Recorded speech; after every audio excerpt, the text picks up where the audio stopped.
menyenangkan. Saya bisa mengerti bagaimana cara mengolah makanan.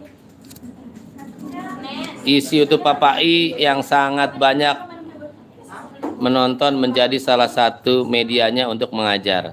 Saya juga bisa lebih tahu hal yang haram dan halal. Contohnya adalah musik, walaupun saya masih mendengarnya. Sama, kita semua masih ngedengarin ya.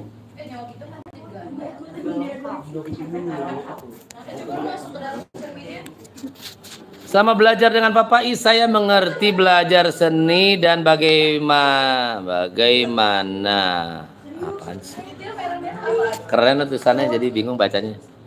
Bagaimanakah memproduksi suatu usaha melalui pelajaran PKWU?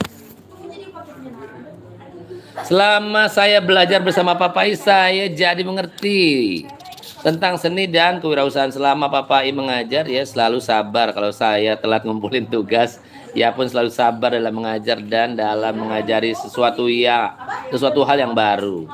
Selain belajar seni dan wirausaha, Papa I juga terkadang mengajarkan ilmu agama. Ia selalu bersemangat dalam mengajar. Tidak pernah mengeluh apapun ketika mengajar. Walaupun sudah siang pun ia masih tetap semangat. Selalu tersenyum dan tertawa. Selalu memancarkan semangat ke anak-anak. Iya dong, harus semangat kita. Semangka. Semangat kakak.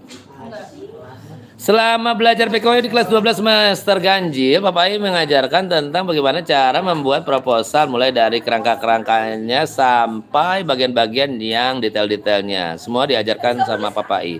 Selain itu, Papa I juga mengajarkan tentang olahan makanan yang baik. Bagaimana cara mengolahnya sampai memilih bahan-bahannya, semua diajarkan sama beliau.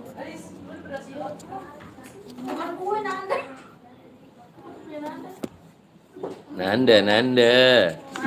Oh, Nanda. Emang udah ganti emang.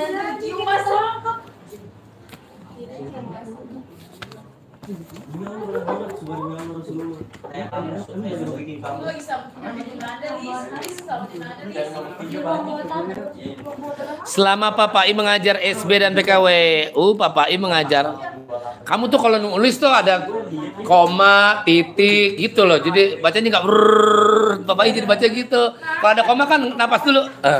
Ada titik, berhenti. Nulis ayo aja. Diajarin bahasa Indonesia. Selama Papa I mengajar SB dan PKWU, Papa I mengajarkan teknik-teknik menggambar dan membuat karya lainnya. Ntar kan nunggu Marsha pulang dulu.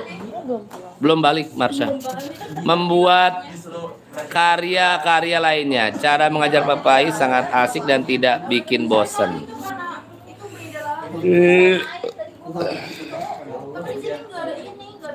Selama Papa I mengajar PKWU dan seni budaya, kita diajari simulasi membuat usaha dan membuat karya-karya seperti kaligrafi, pointillis sangat bagus, dan Papa I ngajarnya baik. Thanks you.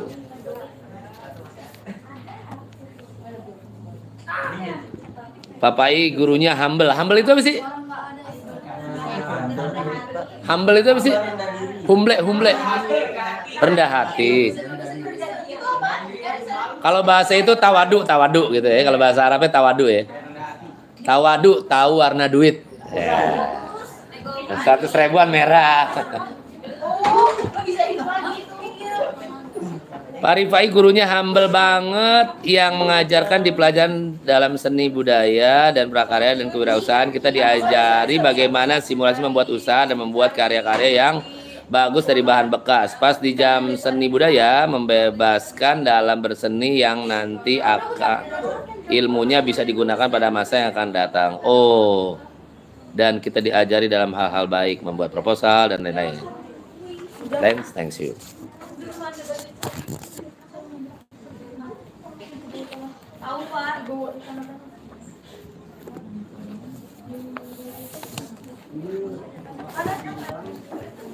Lanjut.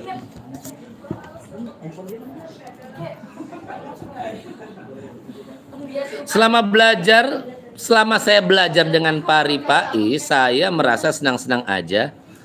Karena cara mengajar Papa I juga asik dan gak bikin bosen. Pelajaran Papa I juga nggak bikin ngantuk karena udah nyanyiin lagu Mars Amuda Syria. Pokoknya diajarin pari-pari asik deh. Oh iya.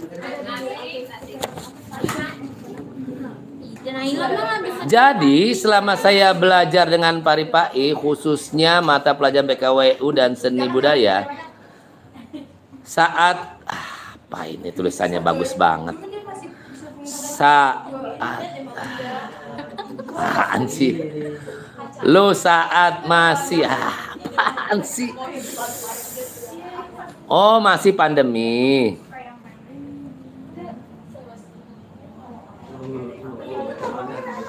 Apa tahu lah.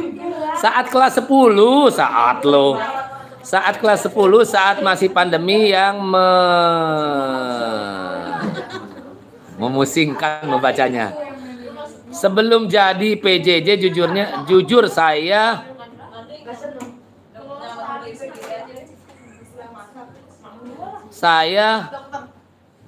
tidak mengerti apaan sih nih.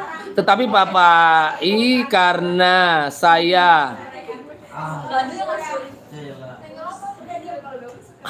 apaan sih? Teknik pointilis, spiral, sketsa, itulah beberapa teknik gambar yang cakep tulisannya. Alhamdulillah. Susah bacanya. Selama 3 tahun belajar SBPKWU dengan pari-pari, SPD. Saya senang karena Bapak mengajarnya santai, namun tidak tertinggal materinya. Tetapi saya kurang mengerti karena Bapak tidak mencontohkan terlebih dahulu sebelum praktek.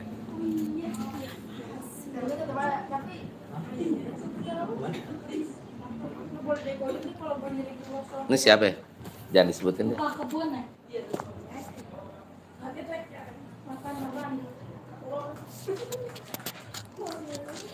Guru sekarang tuh fungsinya tuh berubah ya. Guru tuh sekarang fungsinya tuh jadi pembimbing dan fasilitator. Kalau guru zaman dulu karena media informasi masih sedikit, apa-apa tuh dicontohin sama guru. Kalau sekarang media informasi udah terbuka lebar, kamu nggak harus dicontohin sama Papa I, kamu bisa dicontohin sama orang luar, orang barat, orang Arab, orang Cina, orang Afrika, bisa dicontohin ya. Karena informasinya udah terbuka lebar. Jadi guru sekarang tuh fungsinya berubah menjadi pembimbing dan fasilitator. Makanya kamu akhirnya jadi nggak terpaku sama contoh dari guru. Ngerti gak? Guru hanya mengarahkan. Oh, misalkan ada yang menyimpang atau meleset dari materi. Nah, guru meluruskan. Fungsinya gitu sekarang. Guru. Kalau zaman dulu, karena media informasi kan belum terbuka kan, belum ada internet zaman dulu. Ya apa-apa dari gurunya begitu ya udah begitu. Kalau sekarang nggak gitu. Kalau sekarang, apalagi banyak permasalahan yang kontemporer ya. Di zaman saya nggak ada permasalahan itu, di zaman kamu ada. Makanya guru kalau nggak update sama masalah itu, pada akhirnya muridnya bingung. Makanya sifatnya diskusi. Belajar PKWU dan SB selama hampir 3 tahun dengan Pak Ahmad Ripai, SPD. Lengkap Ahmad. Awal belajar di kelas 10 karena situasi dan kondisi sedang COVID membuat kita semua diharuskan belajar di rumah. Awal-awal tidak kenal sama sekali dan biasanya belajar PKW dan SB itu kebanyakan praktik. Awal belajar biasanya kita akan dikasih link YouTube berisi materi, lalu di pertemuan berikutnya kita akan praktik sambil divideokan, lalu video yang udah diupload di YouTube dikirim ke email Papa I. Selama pandemi kurang lebih ke kelas 10 sampai kelas 11 awal kita karena nilai kita kurang, untuk memperbaiki kita tersebut kita diperintahkan untuk membeli produk Papa I di Tokopedia ya.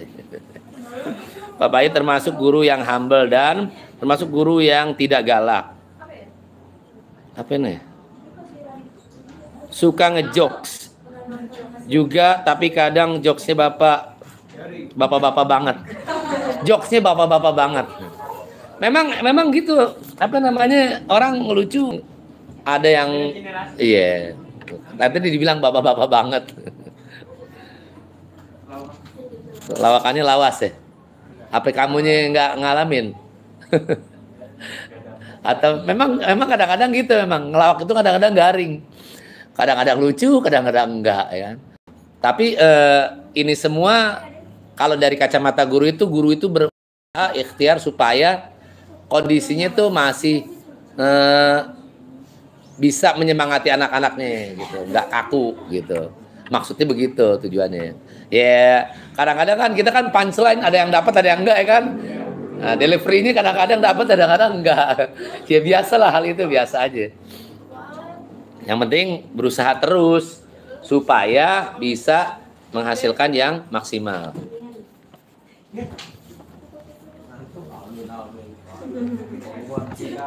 Pelajaran Papa I tidak membosankan karena saya menyukai mata pelajarannya. Pelajaran seni budaya terutama dalam seni, saya suka membuat seni dan lukisan yang indah dan saya juga suka bermain musik. Sayangnya di sekolah ini, gila nggak ada titiknya.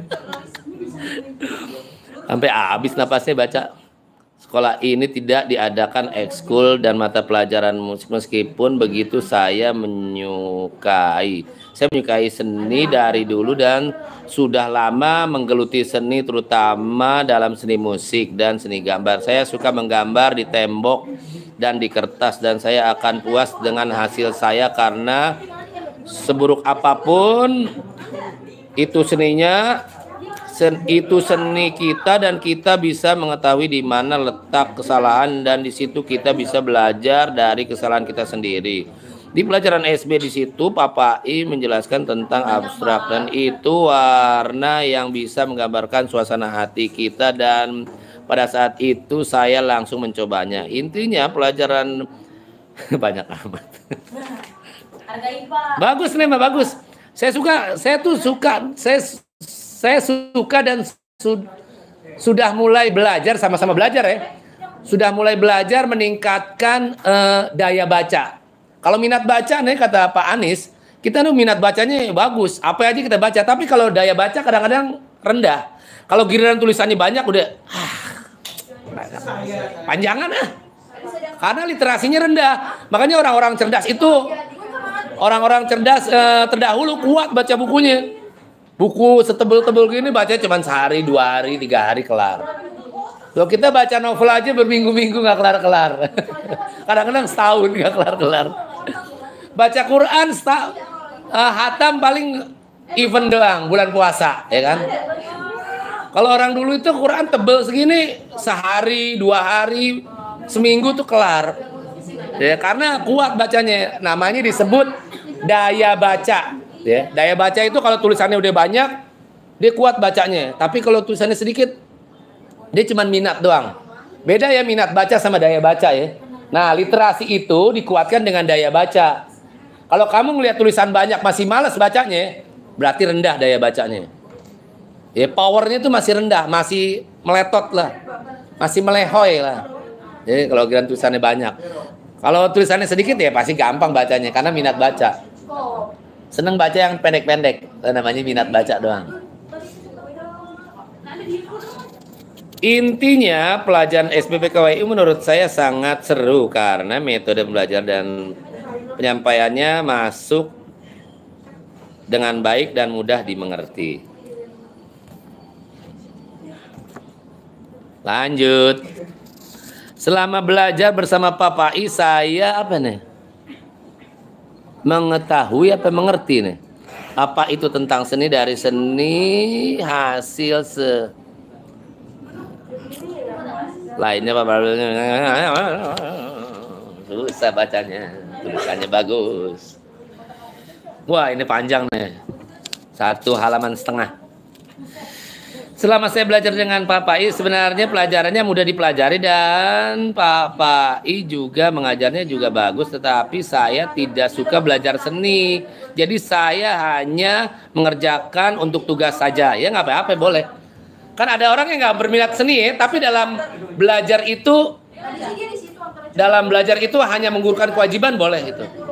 Jangan sampai sifat tidak taat itu jadi apa? Jadi hal yang membuat kamu terkendala nilai-nilai itu. Ya. Kalau kamu rajin ngerjain tugas, sekedar mengerjakan tugas boleh nggak apa-apa. Yang penting nanti pasti guru kasih tuntas deh kalau kamu rajin deh. Walaupun hasilnya belum maksimal, nanti kan tergantung minatnya kan. Kalau dia nggak minat, paling enggak dia taat. Karena kan nanti ujung-ujungnya di kamu kuliah, kamu kerja, kamu harus memilih tuh bidang apa yang harus kamu kuasai. Yang seni-seni, yang ekstrak-ekstrak, ya kan, yang sains-sains, yang olahraga-olahraga kan gitu kan. Pada akhirnya kalian harus memilih. Tapi dalam bangku sekolah kalian semua harus taat dengan aturan, ya, supaya tidak terkendala pada saat kamu mau masuk ke jenjang berikutnya. Gitu fungsinya. Nggak suka sama geografi, ya udah jalanin aja.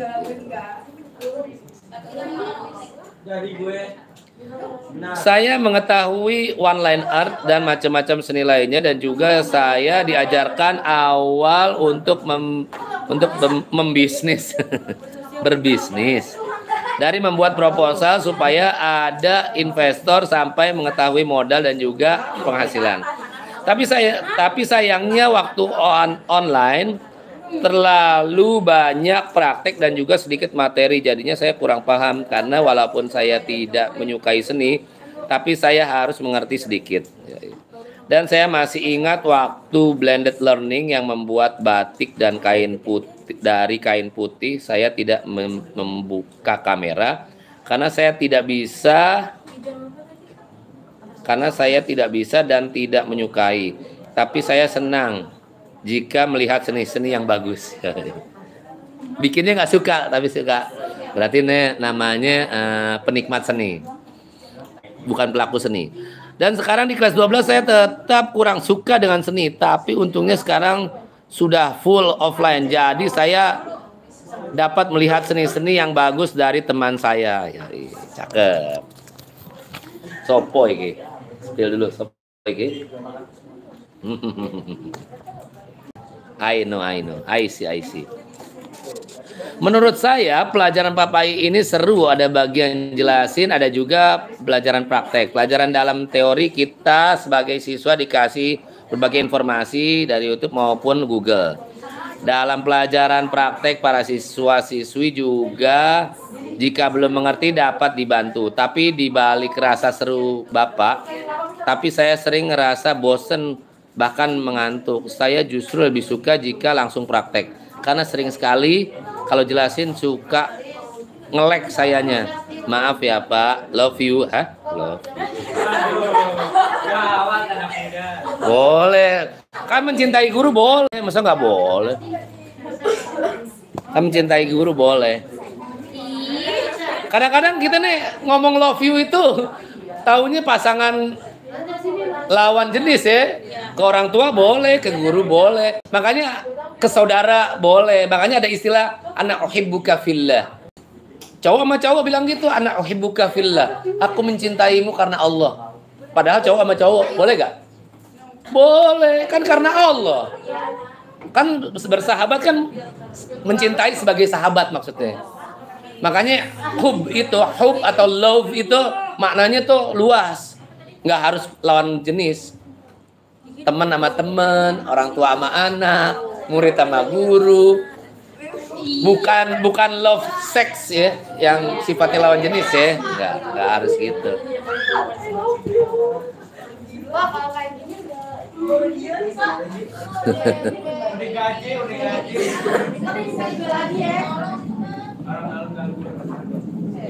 Oke, nanti kita lanjutkan materi selanjutnya di next pertemuan.